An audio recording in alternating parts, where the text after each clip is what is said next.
Assalamualaikum warahmatullahi wabarakatuh. Pada kesempatan ini kita membahas tema yang cukup populer, cukup top dalam kehidupan sehari-hari, yakni menghadapi pemimpin yang menjengkelkan, menghadapi pemimpin yang tukang marah, menghadapi pemimpin yang emosional. Bagaimana kita menyikapinya? Apakah kita wajar untuk sakit hati? Apakah itu satu-satunya respon yang bisa kita tujukan? Dan apakah gunanya kita meresponi pemimpin dengan sakit hati? Itu kurang lebih tema kita malam hari ini. Sebelum saya lanjut, saya minta bantuan teman-teman, Bapak Ibu Saudara sekalian untuk bagikan ini sebelum saya lanjut, bagikan ke sebanyak mungkin orang, tolong kasih komentar dan like supaya makin banyak orang yang dapat menyaksikan dan tertolong beroleh dampak yang positif melalui kegiatan kita kali ini. Sebelum saya bahas topik kehidupan ini, kita terima atau tidak, kita harus menerima bahwa ada hukum-hukum alam, ada hukum-hukum kehidupan yang berlaku di dalam kehidupan ini yang mau tidak mau harus kita terima.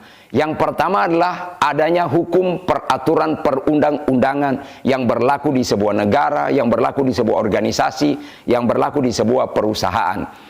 Kita mau tidak mau harus tunduk patuh dan terima adanya hukum itu, di mana pelanggaran terhadap hukum itu akan mengakibatkan kita akan berurusan dengan hukum, bahkan salah-salah kita bisa masuk penjara gara-gara itu. Nah, saya tidak akan bahas tentang hukum itu, tapi saya akan bahas hukum yang kedua adalah hukum kehidupan, atau yang sering dengan saya sebut dengan hukum alam, juga hukum yang universal berlaku di dalam kehidupan ini.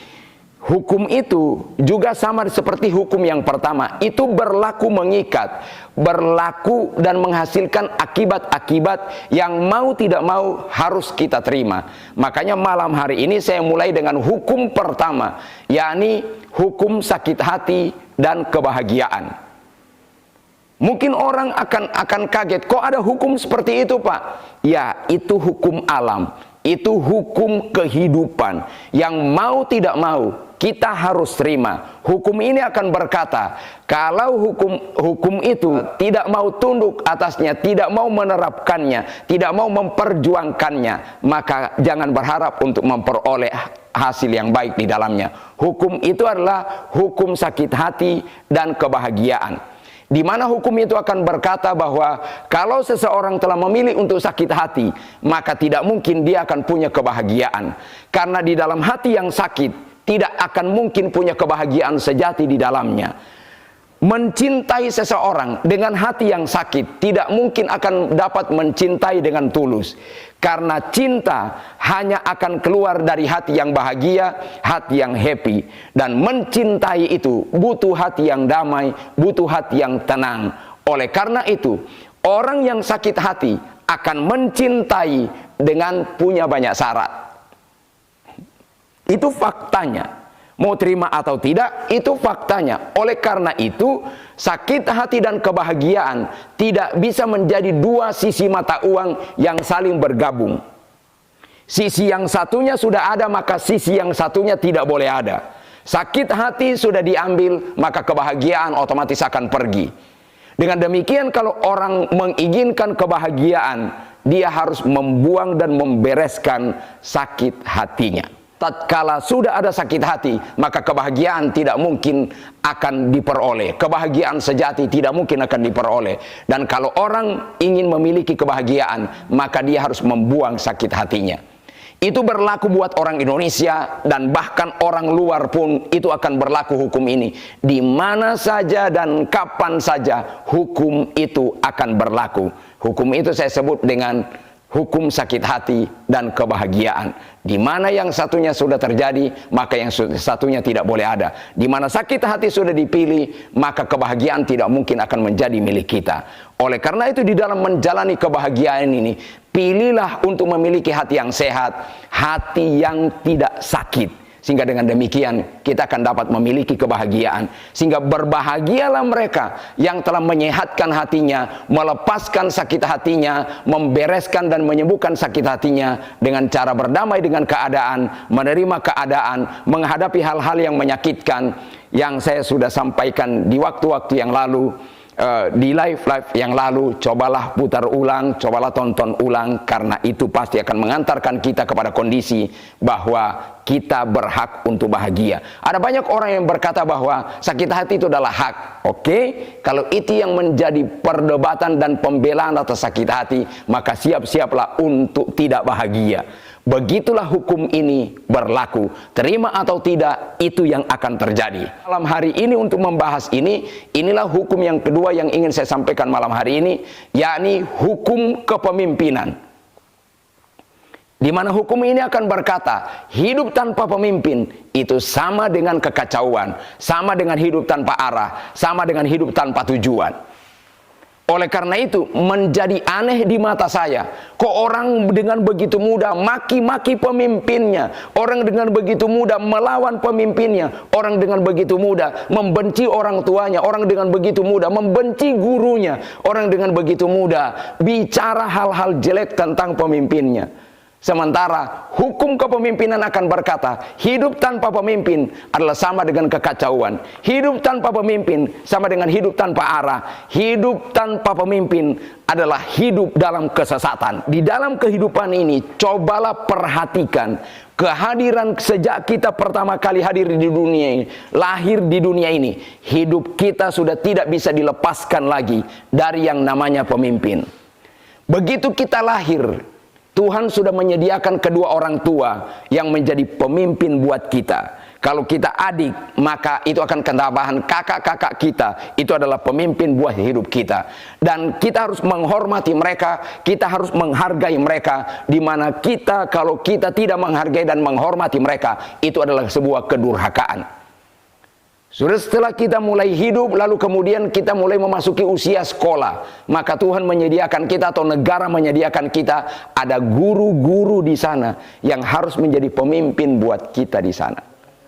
Di kampung, di mana saja, di kota, di provinsi, di negara, ada para pemimpin di sana yang harus mengorganisir, yang harus menjadi pelayan masyarakat di sana, untuk memastikan agar kita bisa hidup teratur dan tentram. Insya Allah begitu yang akan terjadi. Jadi hidup kita tidak bisa lepas daripada pemimpin. Oleh karenanya, sekali lagi saya ingin tegaskan, hukum kepemimpinan ini akan berkata, hidup tanpa pemimpin itu adalah kesesatan. Hidup tanpa pemimpin itu adalah hidup tanpa arah. Hidup tanpa pemimpin itu sama dengan kekacauan. Karenanya, kalau hidup ini rada-rada terlalu kacau hari demi hari, carilah pemimpin, carilah mentor, carilah guru, carilah orang tua yang dapat mengayomi dan membimbing kita agar kekacauan demi kekacauan akan lewat dari hidup kita. Setuju atau tidak? Itu hukum yang akan berlaku buat kita.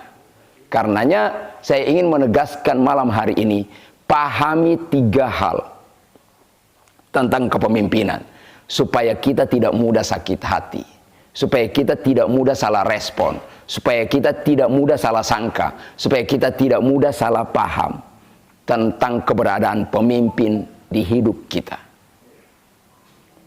Yang pertama, harus kita paham bahwa Tuhan menempatkan pemimpin di hidup kita sebagai wakilnya di muka bumi ini, untuk memastikan agar rencana-rencana Tuhan yang baik itu terjadi atas hidup kita. Lepas dari pemimpin itu kenal Tuhan atau bukan, lepas dari pemimpin itu kafir atau bukan, tapi dia, pemimpin itu ditempatkan oleh Tuhan untuk mengorganisir kehidupan ini supaya kita bisa hidup dengan teratur dan mencapai tujuan-tujuan yang baik dalam kehidupan ini. Nanti di akhir dari live kita hari ini, saya akan bercerita tentang sejarah perjalanan Nabi Yusuf. Pasti semuanya tahu tentang sejarah ini. Tapi pahami bahwa pemimpin itu adalah wakil Tuhan di bumi. Oleh karena itu, saya ingin berkata, membenci pemimpin, sakit hati kepada pemimpin, itu berarti sedang menentang Tuhan. Nah, saya tidak sedang berkata bahwa mentuhankan pemimpin, tidak, bukan itu maksud saya. Tapi adalah lebih baik kita menghormati, menghargai para pemimpin yang Tuhan tempatkan di atas kita. karena mereka adalah wakil Tuhan buat kita di muka bumi ini. Nah, saya melihat dan mengamati ada banyak orang yang berjalan dengan luka hati yang parah, tersayat-sayat, terluka parah dalam perjalanan hidup mereka gara-gara pemimpin. Menurut saya, ada pilihan yang satunya lagi, adalah merespon dengan baik daripada sakit hati. Karena sebenarnya kalau kita tidak sakit hati pada waktu yang lalu, pada waktu peristiwa, pada waktu pemimpin itu bersikap marah, arogan, atau apapun juga yang jahat yang bisa kita sebut, maka kita akan terhindar dari sakit hati dan penderitaan gara-gara pemimpin itu. Lalu kita mulai berkata, gara-gara dia, gara-gara pemimpin itu, aku menjadi hancur berantakan begini. Padahal menurut saya, kita menjadi hancur berantakan karena sikap kita yang salah kepada pemimpin yang adalah wakil Tuhan di muka bumi ini. Karenanya, kita tidak berhasil meresponi orang tua di rumah. Capnya adalah anak durhaka. Nah, sebenarnya semua pemimpin di dunia ini selalu ujung-ujungnya mereka dianggap orang tua. Oleh karena itu, durhaka kepada kita, tidak menghormati pemimpin itu sama dengan durhaka kepada orang tua, Bapak Ibu, teman-teman, saudara semuanya. Itulah yang saya terapkan dalam kehidupan ini. Oleh karena itu, setelah saya mengerti bagian ini, saya menghormati, menghargai sedemikian rupa pemimpin manapun, di level manapun yang bertemu dengan saya di dalam kehidupan ini. Dan gara-gara itu, menurut saya bisa menikmati sukses seperti sekarang ini karena sikap yang saya temukan, di mana saya merespon positif terhadap segala jenis dan level kepemimpinan yang hadir di hidup saya. Oleh karena itu, bersyukurlah. Apa yang harus kita lakukan? Bersyukurlah dengan keberadaan pemimpin yang Tuhan sudah taruh atas hidup kita sebagai wakilnya di muka bumi ini. Jangan memberontak, jangan melawan. Kenapa? Karena adalah lebih baik bekerja sama dengan pemimpin. Catatan kecil, bukan berkecamuk yang saya maksud. Bukan bekerja keras cari muka yang saya maksud. Tapi bekerja sama dengan akal sehat, mendukung dan menyukseskan tugas pemimpin.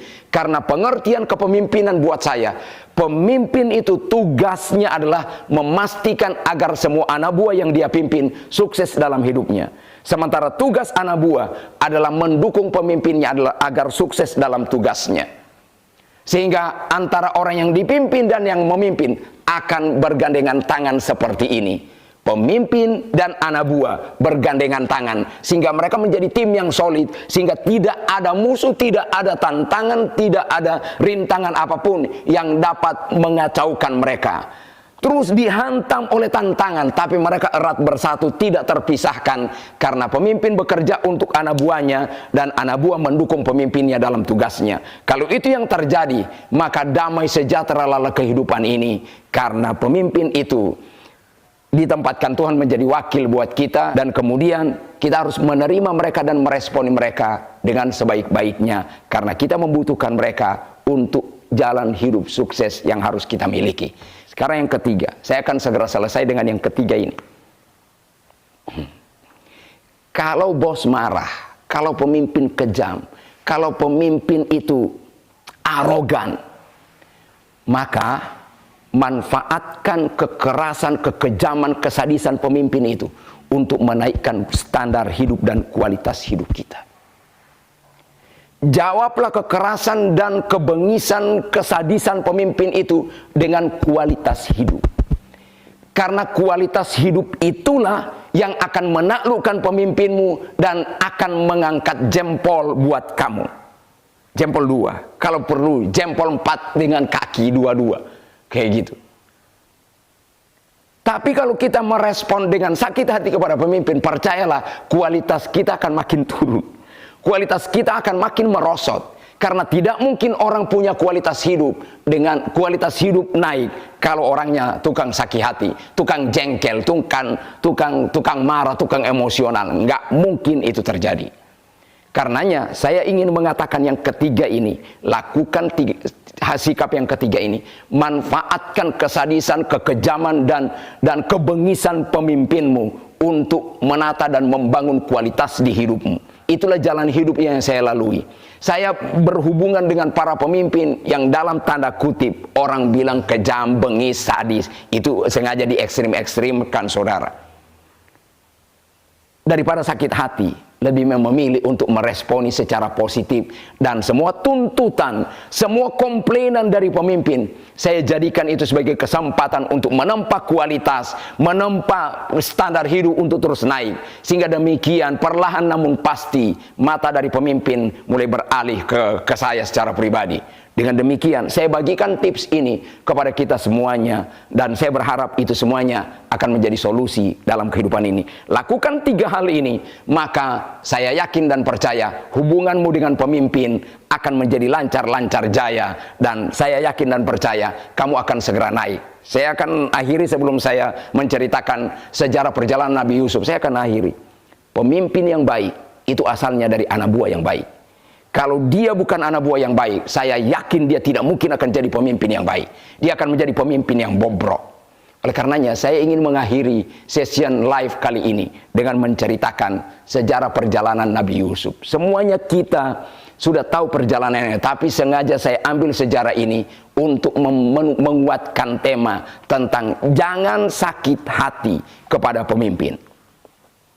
Perjalanan kehidupan Nabi Yusuf saya potong, untuk saya ringkas, mulai dari sejak Nabi Yusuf beroleh mimpi dan kemudian menceritakannya kepada ayahnya.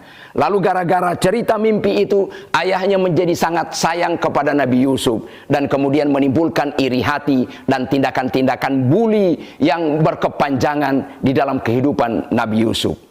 Tapi dalam sejarah itu kita tidak menemukan di mana Nabi Yusuf balas sakit hati kepada kakak-kakaknya. Buktinya apa? Pada suatu kali Nabi Yusuf disuruh untuk mengantarkan bekal makanan kepada saudara kakak-kakaknya yang sering membuli dia setiap hari gara-gara mimpi itu. Gara-gara cerita mimpi kepada ayahnya, gara-gara kasih sayang yang berlebihan dari bapaknya ke Nabi Yusuf. Nabi Yusuf tanpa curiga sedikit pun, dia mengantarkan makanan itu ke ladang, ke padang penggembalaan. Kakak-kakaknya menggembalakan kambing domba, kurang lebih kayak begitu. Dan kemudian singkat cerita sampai di sana, Nabi Yusuf ditangkap, diikat, mungkin dianiaya juga, dan sampai akhirnya dibuang ke sebuah sumur. Dan kemudian Nabi Yusuf ditemukan oleh para pedagang, lalu kemudian diangkat, dijual. Dijual kepada pedagang dari Mesir. Dan mampirlah Nabi Yusuf menjadi budak yang dijual ke rumah yang namanya Potifar. Dan semua pasti tahu, Nabi Yusuf memasuki pengalaman yang berikutnya, di mana karena ketampanan dan tampanlah begitu di dalam perawakannya Nabi Yusuf, dan akhirnya dia menarik minat dari istri Potifar, dan kemudian dia mulai goda-goda, tapi Yusuf memelihara kualitas kehidupannya untuk tidak meniduri atau tidak macam-macam dengan istri orang. Dan kemudian menjadi sakit hatilah istri Potifar ini, dan kemudian dia melakukan siasat untuk menjerumuskan Nabi Yusuf ke penjara. Dan singkat cerita, Nabi Yusuf di penjara. Cerita ini banyak yang sudah diketahui halayak ramai, sudah diketahui masyarakat umum. Nabi Yusuf di penjara tanpa kesalahan sedikit pun. Tapi di dalam cerita itu pun tidak ada cerita sakit hati yang kita bisa baca di sana. Lalu kemudian sampai di penjara, Nabi Yusuf tiba-tiba ada 2 orang yang datang cerita mimpi. Kalau Nabi Yusuf adalah orang yang sakit hati, dia akan langsung usir 2 orang itu, karena dia akan langsung flashback, langsung kilas balik perjalanan kehidupannya. Gara-gara cerita mimpi dengan ayahnya, dia menjadi dibenci dan menjadi diiri hati oleh kakak-kakaknya, dan akhirnya dia ada di penjara saat ini. Tapi Nabi Yusuf dengan begitu tekun, dengan begitu baik, mentakwilkan mimpi dari yang 2 itu, dan singkat cerita terjadilah seperti yang ditafsirkan oleh Nabi Yusuf. Singkat cerita, Tuhan memberi mimpi kepada Firaun dan kemudian gara-gara itu Yusuf dipanggil dari penjara, dan kemudian mentakwilkan mimpi Firaun, dan akhirnya Nabi Yusuf menyelamatkan dunia dari kelaparan. Dan Nabi Yusuf beroleh posisi dan jabatan yang tinggi di kerajaan Firaun. Padahal siapa Firaun sebenarnya? Orang kafir yang tidak kenal Tuhan, yang tidak menyembah Tuhan. Mungkin dia juga penyembah berhala. Tapi di negeri para penyembah berhala ini, Nabi Yusuf menjadi para pembesar dan kemudian menyelamatkan dunia dari kelaparan. bahkan menyelamatkan para kaum keluarganya. Saya akhiri ini dengan menyatakan ini. Kalau kita yang ada di posisi Nabi Yusuf, begitu ada pada posisi jabatan itu, begitu dia menjadi orang besar di Mesir, maka pasti yang dilakukanlah balas dendam. Panggil siapa tukang mimpi yang melupakan Yusuf dari penjara, atau panggil saudara-saudara yang balas dendam mulai terjadi. Tapi kita tidak bisa baca itu di dalam cerita perjalanan Nabi Yusuf. Nabi Yusuf dengan penuh kebesaran jiwa memaafkan semua yang bersalah kepadanya dan memilih untuk berbuat baik kepada semua orang. Dan itu yang terjadi. Terakhir, ini ada satu pertanyaan yang dituliskan oleh admin ke saya. Bagaimana cara orang tua menyikapi anak yang salah paham dan terlanjur sakit hati kepada orang tua atau pemimpinnya?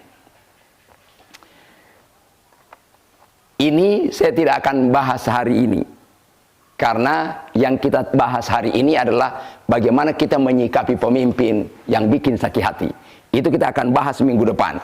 Bagaimana kita menyikapi anak buah dan orang-orang yang kita pimpin yang menjengkelkan, yang menyakitkan. Itu kita bahas minggu depan. Jawabannya minggu depan, jawaban pertanyaan ini. Pertanyaan ini begini, bagaimana cara orang tua menyikapi anak yang salah paham dan terlanjur sakit hati kepada orang tua atau pemimpinnya? Itu kita akan jawab minggu depan.